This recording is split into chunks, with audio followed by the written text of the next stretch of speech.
Taong 2009, taon na sinasabing may dalang pighati dahil sa trahedya, kriminalidad at problemang politika sa ating bansa. Taong magugulo na naman ang isipan ng mga Pilipino sa paparating na eleksyon sa taong 2010. Nakaraang taong 2008 nang tuluyang masira o magtapos ang usaping pangkapayapaan sa pagitan ng ating gobyerno at ng mga MILF.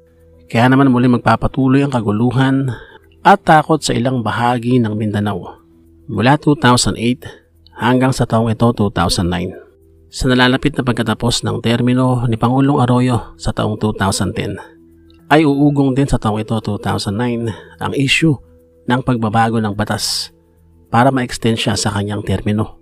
Malakas ang pakiramdam ng mga Pilipino sa ganitong bagay, kaya naman agad na kaliwat kanan ang naging protesta. At sa taong ito 2009 ay magpapasimula nga ang 2010 election vibes, kung saan ay naging matulog ang mga pangalan ni Manny Villar at Chis Escudero na sinasabing maaaring magwagi sa panguluhan sa ating bansa. January 5, 2009, nang sampahan ng kasong physical injuries at child abuse ang anak ng Department of Agrarian Reform na Sir Pagandaman na sina Sir Pagandaman Jr. Kaugnay sa kanilang pambubugbog daw dito kay Delvin de la Paz at sa anak nito sa Valley Golf and Country Club noong December 26, 2008. Ito'y dahil sa isang pagtatalo. Bagaman ayon dito kay Nasser Jr. at sa kapatid niya na si Hussein na idinadawit din, ay self-defense lang daw ang kanilang ginawa. January 10, 2009, dahil sa patuloy na pag-asik ng kaguluhan ng mga MILF, malaking bahagi ng Southern Mindanao ang nawalan ng kuryente nang pasabugin nila ang ilang mga transmission lines sa Lanao del Norte. 4 na opisyal naman ng DOJ ang napilitang mag-leave of absence dahil sa bintang na bribery sa kanila. Patungkol ito sa kung tawagin ay Alabang Boys Drug Case, kung saan 3 mayayaman ang nakasuhan dahil sa droga at sinasabing sinuhulan daw ang mga opisyal ng DOJ ng mga pamilya nila nang sa ganoon ay maabsuelto sa nasabing drug case. Umalma ang Alabang Boys sa utos ng Pangulo na kasuhan sila dahil sa pagtutulak ng droga. Pinaligtad ng Pangulo ang unang desisyon ng DOJ na palayain sina Richard Brodet, George Joseph at Joseph Tecson. Base sa report ng independent panel na nag-iimbestiga sa umunoy suhulan sa kaso, iaapela ng Alabang Boys ang utos ng Pangulo sa Korte Suprema. Hindi raw kasi nasunod ang proseso sa pag-aresto sa 3. Samantala, pinakakasuhan sa Presidential Anti-Graft Commission si DOJ Prosecutor John Resado dahil sa umunoy pagtanggap ng suhol. Pinaimbestigahan din sina Chief State Prosecutor Jovencito Zunio at Senior State Prosecutor Philip Kimpo dahil sa kapabayaan, pati si DOJ Undersecretary Ricardo Blancaflor. Wala namang nagawa si DOJ Secretary Raul Gonzales para tulungan ang mga piskal na nadawit sa kontrobersya. That is the order of the President. You have to obey that. January 14, 2009 naman, nang ang dating gobernador ng Batangas at dating asawa ni Senator Loren Legarda na si Antonio Leviste ay nahatulang guilty sa kasong homicide. Ito ay dahil sa pagkakabaril niya at pagpatay kay Rafael de las Alas noong 2007, kung saan siya ay nahatulan ng 6 hanggang 12 taon lamang na kino-question naman ng human rights. January 15 naman sa taong ito nang kidnapin ng mga Abu Sayyaf sa Hulos-Zulu ang 3 Red Cross members na sina Mary Jean Lacaba, Andreas Nutter at Eugenio Vagni, kung saan nagdemand ng mga Abu Sayyaf ng ransom. At sa paglipas ng mga araw, sa huli na palaya rin naman ang 3 sa iba't ibang pagkakataon.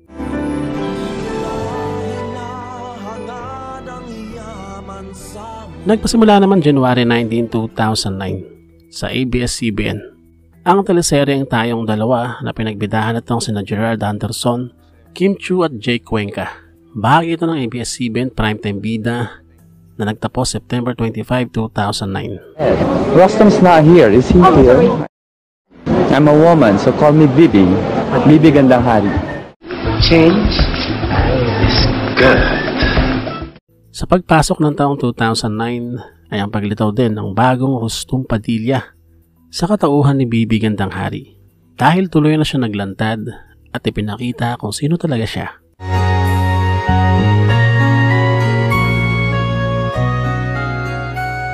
Sa GMA 7 naman, February 2, 2009, ay nagpasimula naman ang teleseryeng Ang Babaeng Hinugot Ka Sa Aking Tadyang na pinagbidahan ng mga sa panahong ito ay Primetime King at Primetime Queen na sina Marian Rivera at Dingdong Dantes. Ito ay adaptation ng graphic novel ni Carlo J. Caparas na nagtapos May 1, 2009. Sa buwan din ng February 10, 2009, nang bawian ng buhay ang veterano at isa sa pinakamahusay na aktor alalay sa mga pelikulang aksyon, lalo na kay FPJ. Itong si Berting Labra. Ito ay dahil sa atake sa puso sa edad na 75. February 11, 2009 naman, nang magkampiyon sa 2008-2009 Philippine Cup ang Talk and Text Tropang Texters. Ito ay nang talunin nila ang Alaska Aces. Nagpasimula naman February 14, 2009 sa GMA 7 ang teleseryeng Paano Ba Ang Mangarap na pinagbidahan itong sina Mark Heras at Jeneline Mercado. Ito ay nakabase naman sa 1983 film na may kapareho ring titulo. At ito naman ay nagtapos June 5, 2009. Samantala sa ABS-CBN naman ay nagpasimula February 16, 2009 ang television talk show na Ruth and I na pumalit sa programang Boy and Chris na pinag-uusapan naman ang tambalang Rufa Gutierrez at Ay de las Salas na nagtapos naman October 23, 2009. Sa GMA 7 naman, February 23, 2009 na magpasimula naman ng Carlo J. Caparas novel na Totoy Bato, isang teleserye na pinagbidahan itong si Robin Padilla bilang title role. Naging maganda naman ang dating ng nasabing palabas, kaya naman tinangkilik ito ng mga manonood at naging mataas ang ratings. This February, Sa taong ito, February 25, 2009, nang maipalabas naman sa takilya ang sequel ng box office film na A Very Special Love ng Star Cinema. Ito ay ang You Changed My Life na pinagbidahan pa rin itong sina John Lloyd Cruz at Sarah Geronimo. Kung saan ipapakita naman dito ang panibagong yugto ng relasyon nitong sina Laida at Miggy. Kung paano nila panghahawakan ng isa't isa sa kabila ng mga busy nilang karir sa kanilang mga buhay. Inalulungkot po namin paalam sa inyo that Francis Magalona passed away this 12 noon. Samantala, malungkot na pangyayari ang naganap March 6, 2009 nang mawian ng buhay ang Philippine King of Rap na si Francis Magalona. Ito ay dahil sa kanyang sakit na leukemia sa edad lamang na 44. Sumunod na araw, March 7, 2009, matapos ang unang reunion concert ng EHEDS noong 2008 na medyo hindi naging ganun ka-success dahil nga sa naging medical condition nitong si Ellie Buendia. Habang sila ay nagpe-perform, agad nilang sinundan ang kanilang konsyerto o ang kanilang second reunion concert na tinawag na Final Set. At sa pagkakataong ito ay nairaos na nila ito ng maayos. Sa taong ito, 2009, ay naging bahagi ang Pilipinas ng mga concert tour ng bandang Journey, kung saan bahagi na nila ang ating kababayan na si Arnel Pineda bilang bokalista, kung saan ay nagiging popular nga siya dahil sa pagkuha sa kanya ng Journey. March 14, 2009 na mag-concert nga sila sa ating bansa. Sa taong ito, 2009, sa Pilipinas, magiging bahagi ng pagsulong ng teknolohiya at telecommunications ang paggamit ng mga broadband. Siyempre nariyan ang mga Smart Bro at Globe Broadband na ever since naman talaga ay magkatunggali sa ganitong larangan sa pabagalan ng internet. March 21, 2009, nang bawian ng buhay ang isa sa humulma ng panitikan sa ating bansa, si Genoveva Matute o si Genoveva Dizon Edrosa Matute. Siya ang kauna-unahang nagwagi sa Palangka Award para sa short story in Filipino. Ito ay sa kwento ni Mabuti. Siya ay binawian ng buhay sa edad na 74 at inihimlay sa Manila North Cemetery. Sa taong ito, 2009, buwan ng Abril, nang maganap ang pag-iimbestiga sa Davao City sa mga krimen na ikinokonekta sa sinasabing Davao Death Squad. When asked if he is behind the death squad, I take care of my city. And that's the drill, as they call it. It's very dangerous for you to do crime here. Sir, but you're not saying that you've... Well, I said I would not elaborate. Let them wonder about it.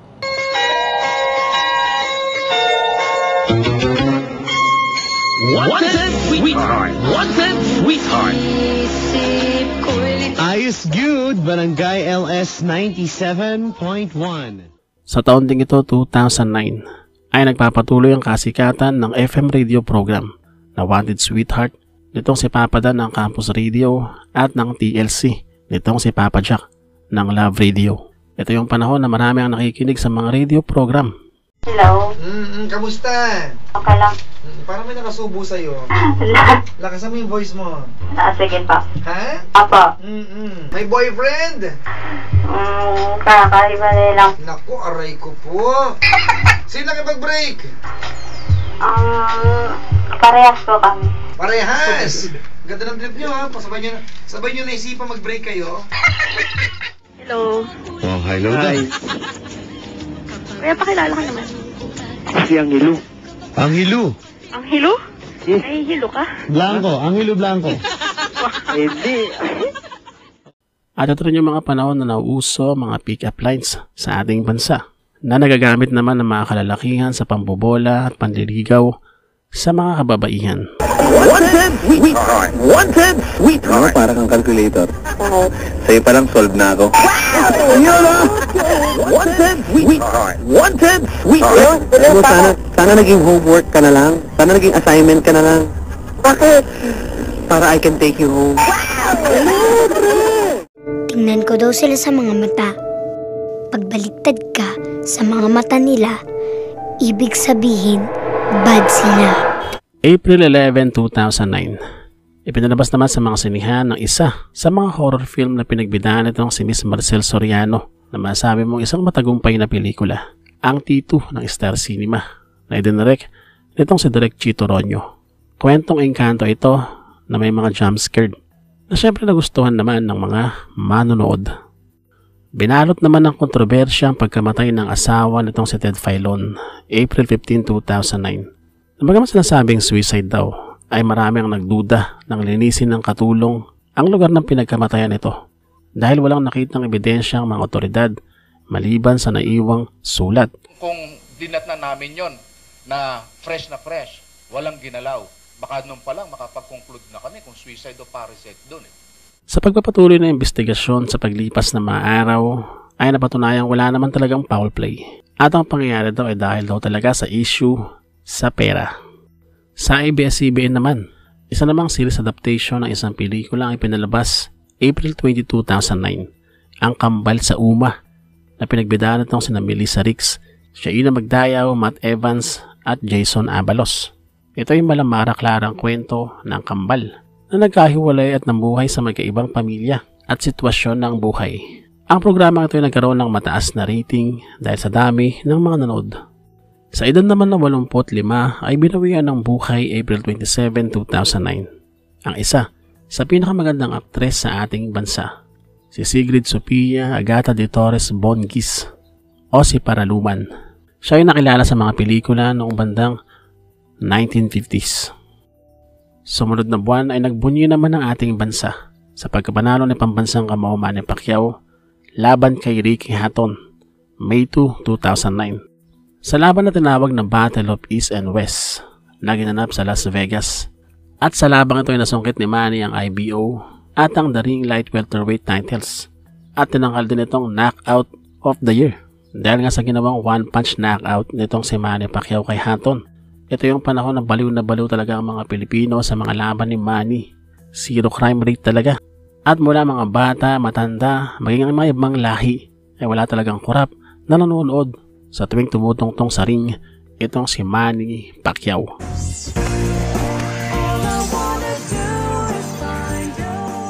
Nagpasimula naman sa ABS-CBN May 4, 2009 ang 5-day Philippine program na Precious Hearts Romances presents na kinabibilangan ng mga episodes na Bad Brothers, Ang Lalaking Nagmahal sa Akin, Somewhere in My Heart at Ang Cheating Heart. Bukod pa sa iba pang mga episodes sa iba pang mga seasons. Pinagpala sa babae na pinagpala ka naman ang iyong anak na si Jesus. Aray! Aray! Patok din sa taong ito, 2009, ang indie film na Dead na si Lolo ni Soxy Topacio. Kwento ng pagkasama-sama ng isang pamilya nang bawian ng buhay si Lolo, kung saan dito ay magkakaroon ng mga argumento, ungkatan ng mga pagkukulang at syempre pagre-reminisce sa mga nakaraan. Kasabayan ka nalang pagmamasid sa tradisyon na pagkakaroon ng isang patay sa pamilya na ipinalabas naman sa mga sinihan May 6, 2009. Sa kabuuan ay nagpapakita ito ng kulturang Pilipino sa tuwing may namamatayan. Maaga sa taong ito nang manalasa sa bansa ang isang bagyo, ang bagyong Emong, May 6 hanggang May 9, 2009. Nagdala ito ng malakas na pag-ulan at nagdala rin ng matinding pagbaha at mga landslide sa iba't ibang lugar, kung saan 61 binawian ng buhay at malaki din ang naging damage nito sa agrikultura at sa mga infrastruktura. Samantala, May 13, 2009, kaugnay nga ng pagsusulong ni Pangulong Arroyo ng pagbabago ng batas para nga sa pananatili niya sa pwesto, ay inaprobahan ng Kamara ang House Resolution No. 1109 para sa CONAS. Ito ay para amyendahan ng 1987 Constitution. Ang resolusyong ito ay nakapasa sa Kamara sa botong 172-35. Ganon kalaki ang impluwensya nitong si Pangulong Arroyo sa Kamara. After 22 years of saying, not now, this House Resolution 1109 is it. We in the Committee of Constitutional Amendments, recognizing the imperative for change in the Constitution, endeavored to address the most and all-important first step towards progress and development, the manner of amending the Constitution. Bagaman hindi na ito umubra pagdating sa Senado. Kaya nagdesisyon po ako na isuot itong kwintas ng bawang na ito para maitaboy ang aswang na tinatawag na Constituent Assembly o CONAS-1. At bukod dito ay kalawat ka ng protesta rin ng inabot ng gobyerno sa planong ito ng pagbabago ng batas. Sumabog naman sa buwang ito, buwan ng Mayo 2009, ang Hayden Co. Katrina Halili scandal. Isang napakalaking kontrobersya ng taon pagdating sa showbiz, kung saan pinagtestan sa kanto, sa trabaho, sa mga tambayan, sa computer shop at kung saan-saan pa ang mga leak videos nitong si Hayden Co. kasama ang iba't ibang mga babae. Naging national news na gumulantang sa lahat ang pangyayaring ito, kung saan sa tindi nga ay pinaimbestigahan pa ito sa Senado. At ang resulta ay naalisan siya ng lisensya sa kanyang pagiging doktor at sinampahan pa siya ng kaso nitong si Katrina Halili. Bagaman na-dismiss lang ito. At sa paglipas pa ng panahon ay nabalik pa ang lisensya nitong si Hayden Co. The Department of Health is officially announcing this evening the first confirmed case of influenza A H1N1 in the Philippines. Na-detect naman May 22, 2009 sa ating bansa ang kauna-unahang kaso ng H1N1 influenza o yung tinatawag na swine flu. Ang sakit na ito ay kumalat sa buong mundo, kung saan sa Asia ang unang naging biktima o binawian ng buhay dahil sa virus na ito ay naitala sa ating bansa noong June 22, 2009. I'd like to report to you the death of a 49-year-old female who is known to have a pre-existing chronic heart disease and was also found to be positive for H1N1.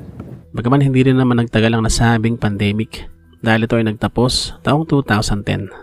Sinasabing 8 binawian sa ating bansa at mahigit 2,000 naman ang tinamaan. Isang karangalan naman sa ating bansa ang ibinigay ng pelikulang Kinatay ng direktor na si Brillante Mendoza na ito ay magwagi sa Cannes Film Festival. Ito ay bilang Best Director, kung saan ay tinalo niya ang mga malalaking pangalan sa Hollywood.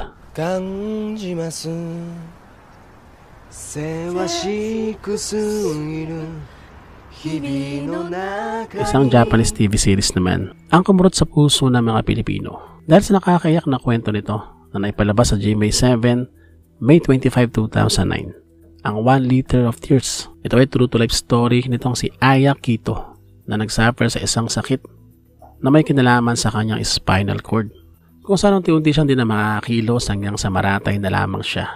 Sa kabila ng kalungkutan ng sitwasyon, ay lumaban siya sa buhay, sa tulong ng kanyang mga pamilya at mga kaibigan. Sa taong ito 2009 ay ang pag-boom ng Hero TV sa pagpapalabas ng mga anime show na nakadub sa Tagalog. Natin ang kilik ng mga Pilipino lalo na ng mga kabataan bilang isang cable channel at istasyon na may slogan na bida ka dito. And I love you so. May asawa na ako. Sa buwan ng Hunyo ay pinalabas din ang isa sa pinaka-heartbreaking Korean series sa ating bansa sa GMA7 to June 22, 2009, ang Cruel Love. Kwento ni In Jung na nagkaroon ng love affair sa isang married man na si Suwan, kung saan makakaapekto ito sa kanyang buhay. Nagkampiyon naman sa 2009 PBA Fiesta Conference, July 17, 2009, ang San Miguel Beermen. Nakatalunan nila ang Barangay Ginebra sa 2009 PBA Fiesta Conference Finals. July 28, 2009, nang itong si Rubilin Amit ay ang kauna-unang Pilipina ng kampiyon sa WPA Women's World 10 Ball Championship. Nang talunin niya ang 2-time Women's World 9 Ball Champion na si Liu Sinmei ng Taiwan sa score na 10-4 na ginanap sa SM North sa ating bansa. Lumusta umano ng halos 1 milyong piso ang Pangulong Arroyo at kanyang entourage para lamang sa isang hapunan sa New York City. Sa katapusan ng buwan, July 30, 2009, ay may makakalimot ba sa tinatawag na lavish dinners ng ating gobyerno? Ito yung magarbong paghahapunan daw ng entourage ni Pangulong Arroyo sa Amerika. Ito ay sa kanilang pakikipagpulong kay US President Barack Obama, kung saan ay kumain daw sila sa isang mamahaling restaurant sa New York sa halagang $20,000 o halos 1 milyong piso ang kanilang bill. At ayon sa ulat, alam niyo ba na ang nagbayad daw nito ay walang iba kung hindi sina Congressman Martin Romualdez at Danilo Suarez. Minsan na ring umiwas sa interview si Romualdez nang siya mismo ang nag-ikot ng resolusyon para sa Chacha. Congressman! Pero dumating sa sesyon ang dating First Lady Imelda Marcos para panoorin ang kanyang anak na si Bongbong. But would you like to comment on Martin shouldering the cost of that 1 million peso dinner?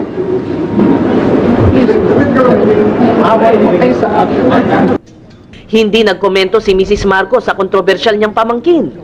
Pero si Congressman Marcos may banat kay Presidente Arroyo sa hapunan na binayaran ng kanyang pinsan. Actually, $20,000 is not a very large amount, as you well know. The point would be that it did not show good judgment on the part of the presidential party to be living it up while so many of us are really going through a difficult period. Grabe ang naging protesta ng mga Pilipino sa pangyayaring ito dahil nga sinasabit ng bansa na financial crisis. At bukod pa rito kasabay ng protesta ay pagdadalamhati rin ng ating bansa. August 1, 2009 nang binawian kasi ng buhay si dating Pangulong Cory Aquino dahil sa kanyang sakit na kanser. At ang pagpanaw niya naman na ito ay sinasabing pagbuhay daw sa tinatawag na Cory Magic o yung bigla na namang lumakas ang mga Aquino. Nagkataong malapit na ang eleksyon sa mga sandaling ito. Kaya naman isang napakagandang oportunidad ito para sa simpatsyang politikal na nangyayari nga. Dahil bagaman itong si Mar Rojas kasi ang sinasabing bearer ng Liberal Party sa pagkapangulo. Sa pagkakaroon nga ng Cory Magic ay napunta kay Noynoy Aquino ang mata ng partido para gawing pambato. Tanggap ko ang hiling ng sambayanan.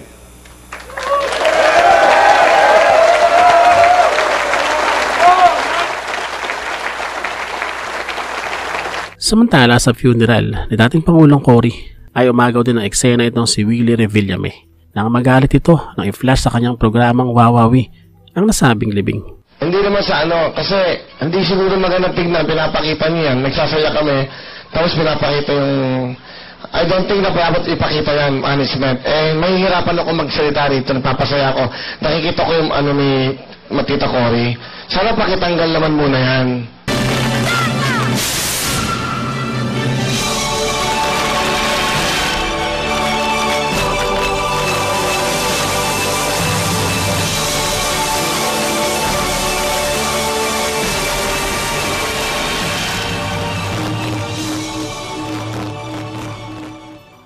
August 10, 2009 naman, na magpasimula naman sa GMA7 ang Marian Rivera version ng Darna. Siyempre ganoon naman talaga. kada may sisikat na aktres sa GMA7 man o sa ABS-CBN ay tiyak nagaganap ito bilang Darna. Samantala, dahil nga sa Cory Magic na lumaganap sa ating bansa, nang bawian nga ng buhay si dating Pangulong Cory Aquino at naging kasunod nga nito ang pag-usulong ng presidential candidacy nitong si Noynoy. Tinatanggap ko ang responsibilidad na ituloy ang laban para sa bayan. At nag-giveaway na nga itong si Mar Rojas dahil nga sa nakikita nilang may panalo ang kanyang kaibigan. At syempre sa pagtakbo nitong si Noynoy bilang Pangulo ng bansa ay susulong niya sa kanyang kampanya ang daang matuwid. Nagbukas naman August 28, 2009 ang Resorts World Manila na ngayon ay tinatawag na Newport World Resorts, isang integrated resort na binubuo ng hotel, casino, shopping malls, sinehan, resto, club, teatro at napakarami pang iba. Patok naman sa taong ito ang pelikulang Kimi Dora, Kambal sa Kieme, nitong si Eugene Domingo. Ito ang first installment ng comedy movie series na Kimi Dora. Gumanap itong si Eugene Domingo bilang si Kimi at si Dora na ipinakita ang kanilang mga adventure at kung paano umibig sila sa isang lalaki. Ang pelikulang ito ay punong-puno ng katatawanan na ikinatuwa ng maraming mga manonood. Isang trahedya naman ang naganap September 6, 2009 nang ang barkong Super Ferry 9 ay lumubog sa southwest coast ng Zamboanga Peninsula. Ang nasabing ferry ay mayroong rutang General Santos to Iloilo City na may lulang 771 pasahero. Sinasabing dahong alas 3 hanggang alas 4 ng madaling araw nang maramdaman ng kapitan na may problema ang barko. At sa isang oras na nakalipas ay unti-unting lumulubog na ito, kaya naman nagdeklara na siya ng abandon ship. Mabuti na lamang at dumating agad ang isang barko na MV Myriad para sumaklolo. Pero sa kabila ng madami ang nasagip, 10 ang binawian ng buhay dito. Problema sa generator ang sinasabing dahilan kung bakit nga lumubog ang nasabing barko. Nagbigay naman ng karangalan sa ating bansa September 12, 2009 ang Filipino film na Encuentro nitong sa Direk Pepe Jocno, kung saan ay nagwagi ito ng 2 major awards sa 2009 Venice Film Festival. Samantala, bago magtapos ang buwan ng Setyembre, nang manalasa sa bansa ang Tropical Storm Kitsana na may local name na Ondoy, September 26, 2009, na mayroong dalang sobrang tinding bugso ng ulan sa Kamaynilaan at sa iba pang karatig probinsya. Dahil nga sa walang habas ng napakatinding pag-ulan ay nagdulot ito ng napakatinding pagbaha at mga landslides. Sinasabing 80% ng Metro Manila ang lumubog, dahilan para madami ang maapektuhan ng bagyong ito. Sinasabing 464 ang binawian ng buhay at mahigit 1 bilyong dolyar ang naging pinsala nito sa bansa. Ito yung panahon na pinauwi na kayo sa trabaho ng bandang hapon dahil nga kinansila na at susuong ka sa hanggang dibdib na baha para lang makauwi ng bahay para ma-check mo ang iyong pamilya. Ang matindi rito wala pang 1 linggo, October 3, 2009, nang mag-landfall naman sa Cagayan Province ang bagyong Pepeng na isa ring napakalakas at destructive na bagyo na naminsala din sa Northern Luzon ng 2 araw. Dala din nito ang matinding bugso ng ulan tulad ng Ondoy, kaya naman patuloy ang naging pagbaha at mga landslides. Imaginein mo sa loob lamang na 1 linggo ay 2 napakatinding mga bagyo ang naminsala sa Pilipinas. Kaya naman nilunod ang buong Kamaynilaan. Sisikat din sa taong ito ang librong Ligo na Yun, Lapit na Mi ng manunulat na si Eros Italia na pinagkakamalan pang si Babong. Librong pumatok din sa mga estudyante at mga young adult. October 11, 2009 nang dukutin naman ng mga MILF rebels ang paring si Michael Sinot, isang foreigner na pare. Ito ay sa kanyang bahay sa Pagadian sa Zamboanga del Sur. Marami ang nangamba dahil may katandaan na ang nasabing pare. Pero makalipas naman ng 1 buwan, sa kabila ng walang ransom ang naibigay, ay pinakawalan din naman itong si Father Sinot November 11, 2009 at sinasabing hindi naman daw sinaktan. Nakabaliktaran naman ang nangyari sa school principal na si Gabriel Canizares. Nakinidnap naman October 19, 2009 ng mga Abu Sayyaf sa Patikul sa Sulu at nang hindi ito makapagbigay ng ransom na 2 million pesos ay pinaslang ito ng mga nasabing hostage taker. Sa banding ito ng Oktubre 2009 na magpasimula naman ng 2009-2010 PBA Philippine Cup kung saan ay magiging guest team ang bagong tatag o bagong established na Team Gilas Pilipinas ang national team ng ating bansa na hinahasa para sa mga darating na international competition. Dito rin sa pagkakataong ito sa season na ito ng PBA ay makikilala at magiging first pick itong si Japit Aguilar na syempre kilalang kilala dahil nanggaling pa ito sa Amerika at nagsanay para makapasok nga sa NBA. Kaya nga lang ay hindi rin siya pinalad.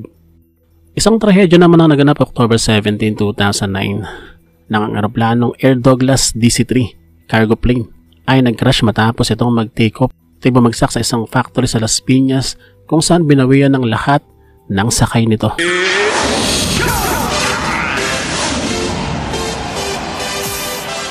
Nagpasimula naman sa taong ito October 24, 2009 ang variety noontime show na Showtime na sa ngayon ay ang It's Showtime.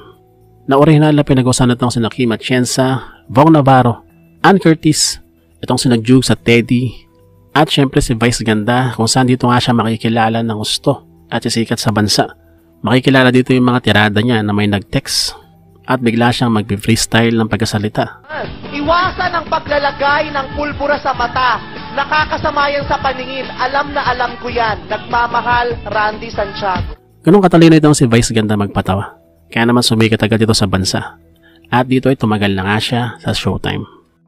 Pagdating naman sa music sa taong ito, ay halos nagsabay din ang kasikatan ng mga OPM at mga international songs sa ating bansa. Nariyan ang mga novelty song.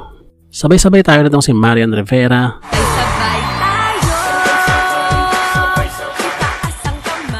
Mas Mahal Na Kita Ngayon ng Young Men, at ang mga love song nitong si Willie Revillame tulad ng Ikaw Na Nga.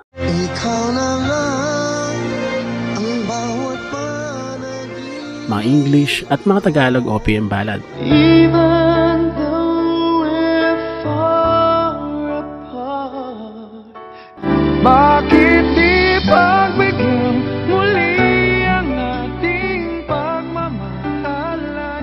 Old friend, this is where I had the ending. Dahil minahal mo ako, isisigaw ko sa buong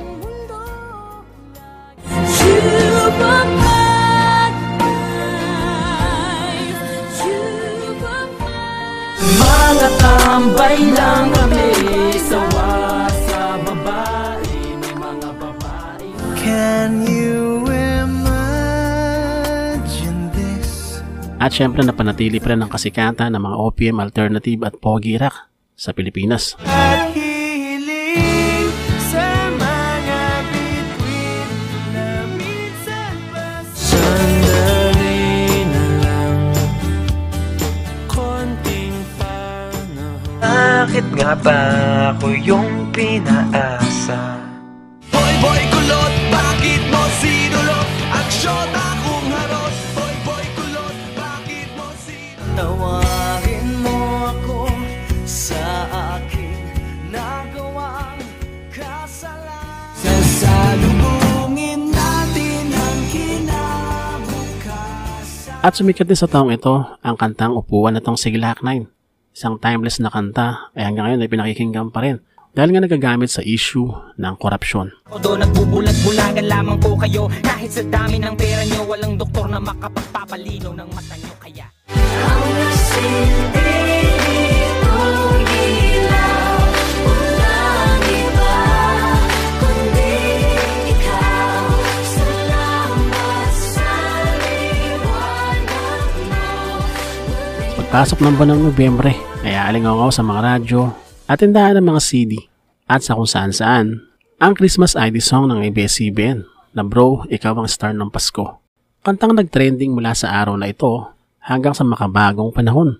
Sa panahon natin sa ngayon, ito'y tuwing araw ng Kapaskuhan na ginagamit pa nga sa iba't ibang mga Christmas party.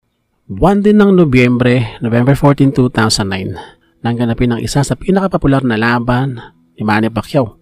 Ito ay ang laban niya kay Miguel Cotto na tinawag ng Firepower. Ito ay para sa WBO Welterweight Championship kung saan dinumina itong si Manny Pacquiao ang kabuuan ng laban. Na-TKO niya itong si Miguel Cotto sa 12 round. Sa pagkapanalong ito ni Manny Pacquiao kay Miguel Cotto ay sobrang sikat na sikat talaga itong si Manny Pacquiao sa ating bansa at international. Grabe ang paghanga sa kanya kahit ng mga ibang lahi. Kaya nga lang ay naging kaakibat naman ito ang problema nitong si Manny nang siya ay malink kay Chris Taranillo. November 18, 2009, nang ma-install naman ang isa sa mga landmark ng MOA. Ito ay ang Globemaze. Ito yung globo na lumiliwanag sa harap ng nasabing mall. At sumunod na araw naman, November 19, 2009, ay nagpasimula naman o nagbukas ang pasyalang Ayala Triangles Garden. Isa rin itong makulay na pasyalan sa panahon ng Kapaskuhan. The CNN Hero of the Year is Efren Peña Florida. Samantala, isang karangalan naman sa ating bansa ng tanghaling CNN Hero of the Year, itong si Efren Peña Florida, November 22, 2009. Ito ay dahil sa kanyang advokasya at pagpapalaganap ng kaalaman sa pamamagitan ng kanyang Kariton Classroom. Siya ang napili sa napakaraming mga nominees na umabot ng 9,000. Ito ay mula sa 100 bansa, kung saan ay nakatanggap siya ng $100,000 cash para ipagpatuloy nga ang kanyang adhikain. At sa kanyang pagbalik sa bansa ay agad siyang ginawaran ng Order of Lacandula ni dating Pangulong Gloria Arroyo. Kaya lang sumunod na araw, nakakapanghilakbot naman nang maganap naman ang Maguindanao Massacre. Isang brutal at karimari-marim na krimen nang paslangin ang asawa at kapatid nitong si Buluan Vice Mayor Toto Mga Dudato, kasama ang mga kakilala, kamag-anak, abogado at 30 journalist. Papunta sila sa Comelec office sa Sharif Agwak para i-file ang candidacy nitong si Toto Mga Dudato para sa pagtakbo bilang gobernador nang harangin ang convoy nila ng mga armadong kalalakihan. At dito na nga sinagawa ang nasabing krimen. Sila ay pinagbabaril at ayon sa ilang mga saksi, kasama ng mga armadong kalalakihan na gumawa ng krimen, ang datuunsay mayor na si Andal Ampatuan Jr. na siya raw mismo bumabaril sa ilang mga nagmamakaawang biktima. Ito kasing si Andal Ampatuan Jr. ay makakalaban nitong si Mga Dudato sa pagkagobernador. Kaya naman may issue ng politika dito. Kilalang mga Ampatuan bilang mga pangyarihan at kinatatakutan sa lugar. 3 lamang sila sa 18 miyembro ng pamilya Ampatuan na nakaupo sa pwesto ngayon sa gobyerno. Lumakas talaga ang kapangyarihan nila noong panahon ni Pangulong Arroyo. Halatang inalagaan talaga ni Gloria Macapagal Arroyo, pati nung kanyang mga political advisors, itong mga Ampatuan. Kaya naman nang matuklasan ang kanilang krimen na ginawa, ay agad silang dinakip. At sa nakalipas ng napakatagal na panahon na paglilitis, 2019, nang ma-convict na itong si Andal at itong si Saldi Ampatuan. Ito ay sa 57 counts of murder. Pero bagaman ganon, ay hindi pa rin daw ganap na nakuha ang hustisya dahil meron pang mga ibang mga suspect na patuloy pa rin nakakalaya. December 1 naman 2009, nang ma-introduce sa bansa ang cellphone brand at Cherry Mobile. Na bagaman sinasabing low quality daw, ay sumasabay naman at kahit pa paano napapakinabangan ng mga Pilipino at syempre mura. Kaya naman affordable at madaling bilhin kahit na anong mga wala masyadong pera. Kaya naman tumagal din ang brand na ito at naging bahagi rin ng buhay ng mga Pilipino. At dahil din sa pangyayaring krimen sa Maguindanao o sa Maguindanao Massacre nga, ay nagdeklara naman ng state of emergency o martial law itong si Pangulong Gloria sa Mindanao. Siyempre agad itong sinalubong ng mga protesta at nariyan yung isipin na baka style niya lang daw ito at gayahin si Pangulong Marcos na mag-extend sa kanyang pwesto. Kaya naman naging kontrobersyal ang nasabing martial law ito. Agad din namang nalip dahil nga sa kaliwat ka ng protesta ng mga Pilipino. Lumahok naman ang ating bansa December 9, 2009 sa 25th Southeast Asian Games. Naginanap sa bansang Laos at as usual, tayo ay pamanglima sa ranking na merong 50 bronze, 35 silver at 38 na ginto.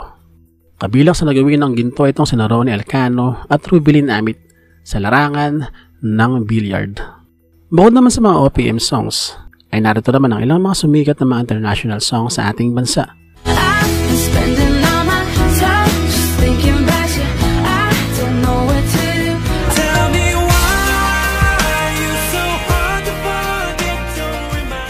Shawty's like a melody in my head that I can't keep on, got me singing like somebody call 911.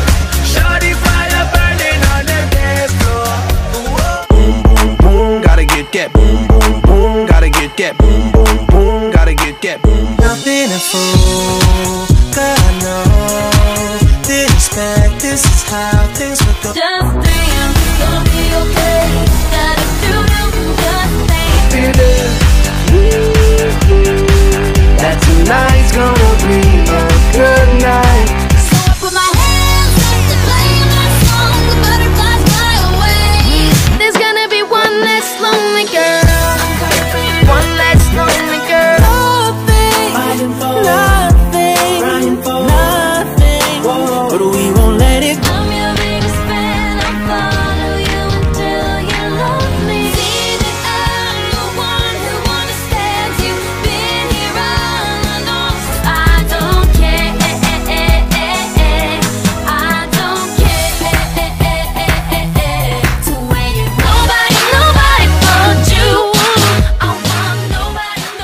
Samantala nakapasok naman sa Metro Manila Film Festival sa taong ito ang pelikulang Ang Darling Kong Aswang, I Love You Goodbye, Nobody Nobody But One, Man of 6, A Mother's Love, Ang Panday, Shake Rattle and Roll 11, at Ang Wapakman ni Manny Pacquiao, kung saan kasama niya nga ito si Chris Taranillo.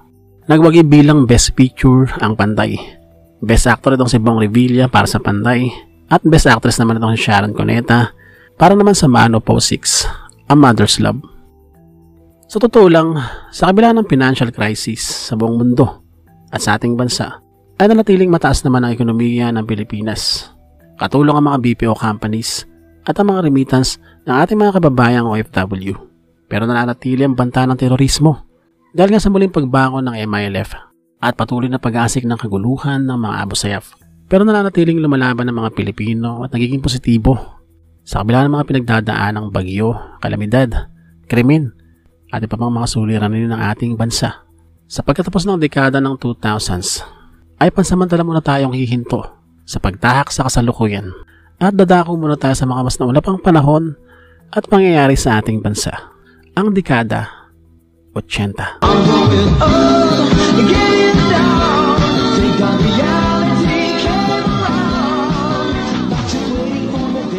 Muli maraming salamat sa inyo mga paos sa inyong pagsama sa video natin sa araw na ito. Kung hindi ka pa nakapag-subscribe ay mag-subscribe ka na. Maraming salamat sa inyo mga paos at see you sa next episode. Bye bye.